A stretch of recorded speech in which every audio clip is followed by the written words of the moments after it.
ہوا، آگ، پانی اور مٹی زندگی کے بنیادی عناصر ہیں۔ اللہ تعالیٰ نے یہ اہتمام کیا ہے کہ کرۂ ارض پر زندگی کے یہ تمام بنیادی عناصر کثرت سے موجود رہیں۔ تاہم ان عناصر میں سے آگ ایک ایسا عنصر ہے جو حرارت کی شکل میں تو سورج سے تمام جانداروں کو براہ راست ملتا رہتا ہے، مگر آگ کی شکل میں یہ عام دستیاب نہیں ہے۔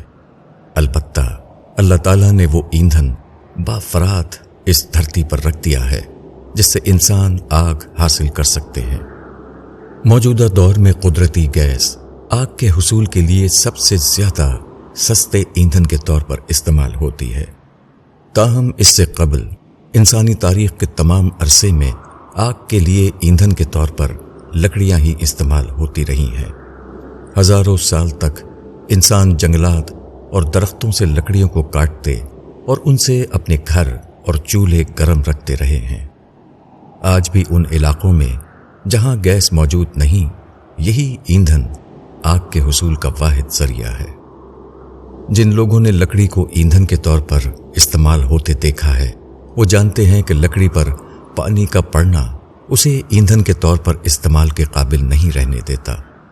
لکڑی جتنی خشک ہوگی اتنی ہی جلدی اور تیز آگ پیدا کرنے کا سبب بنے گی۔ لکڑی گیلی ہو جائے تو وہ جلتی نہیں، جل بھی جائے تو آگ کم اور دھواں زیادہ دیتی ہے۔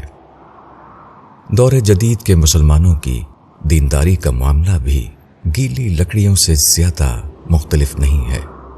اللہ تعالیٰ نے یہ اہتمام کر رکھا ہے کہ رسول اللہ صلی اللہ علیہ وسلم کے بعد ایک گروہ اسلام کا علم بردار بن کر دنیا میں رہے۔ اسلام کے چمن میں مسلمانوں کی فصل درختوں کی شکل میں پیدا ہوتی رہے۔ یہ لوگ اپنے وجود کو ایندھن کی طرح جلا کر ہدایت کی روشنی برقرار رکھیں۔ مگر بدقسمتی سے آج کا مسلمان اپنا مقصد حیات بھول گیا ہے۔ اس نے اپنے وجود میں خواہشات اور تعصبات کی نمی کو اس طرح جذب کر لیا ہے کہ اب وہ خدا کے کام کے لیے ایک گیلی لکڑی بن چکا ہے، اور ایسی لکڑی اول تو ایندھن کے طور پر استعمال ہونے کے قابل رہتی نہیں، اور اگر کی بھی جائے تو اس سے آگ کے بجائے دھواں نکلتا ہے۔ ایمان کی آگ، عمل صالح کی حرارت اور اخلاق حسنہ کی روشنی صرف اس وجود سے پھوٹتی ہے جس نے مفادات، خواہشات اور تعصبات کی ہر نمی سے خود کو پاک کر لیا ہو۔ یہ پاک وجود دنیا میں رہتا اور اس سے استفادہ کرتا ہے، مگر اسے اپنا مقصود نہیں بناتا۔ وہ خواہشات نفسانی کو اپنا معبود نہیں بناتا، وہ حیوانی جذبات کو زندگی کا محور نہیں بناتا، وہ مادی لذت کو زندگی کا مرکز نہیں بناتا۔ ایسا بندہ مومن دنیا کو سرائے سمجھ کر زندگی بسر کرتا ہے۔ دنیا کی رنگینیاں اسے اپنی جانب کھینچتی ہیں، مگر وہ ان کے عارضی حسن کے لیے جنت کی ابدی بادشاہی کا نقصان اٹھانا گوارا نہیں کرتا۔ اس کے ہر لمحے پیسے اور صلاحیت کا بہترین مصرف یہ ہوتا ہے کہ اس سے جنت حاصل کی جائے۔ ایسا شخص تاریک دنیا تو نہیں ہوتا، وہ شادی کرتا، گھر بناتا اور معاش کے لیے جد و جہد کرتا ہے، مگر وہ جانتا ہے کہ اسے حدود میں جینا ہے، حوث میں نہیں، ضرورت میں جینا ہے، خواہش میں نہیں۔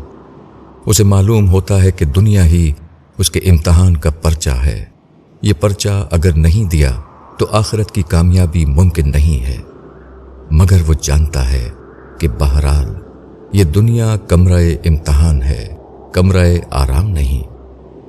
یہی یقین اسے خدا کے کام کے لیے خشک لکڑی بنا دیتا ہے۔ دوسری طرف جو لوگ آخرت کو مقصود کے مقام سے ہٹاتے ہیں، وہ جتنی بھی دینداری اختیار کر لیں، ان کی دینداری سے آگ کے بجائے دھواں پیدا ہوتا ہے۔ وہ دھواں جس سے حرارت پیدا ہوتی ہے، نہ روشنی۔ یہ لوگ انفاق کرتے ہیں مگر ریاکاری کے ساتھ، یہ لوگ عبادت کرتے ہیں مگر غفلت کے ساتھ، یہ لوگ نصرت دین کے لیے اٹھتے ہیں مگر تعصبات کے ساتھ۔ ان کی تمام تر دینداری ان کی خواہشات اور جذبات کے تابع ہی ہوتی ہے۔ ایسی گیلی لکڑیاں دنیا میں ایندھن نہیں بن پاتی، البتہ قیامت کے دن وہ ضرور ایندھن بنیں گی، مگر یہ ایندھن جہنم کا ہوگا، وہ جہنم جہاں انسان اور پتھر ایک ساتھ جلائے جائیں گے۔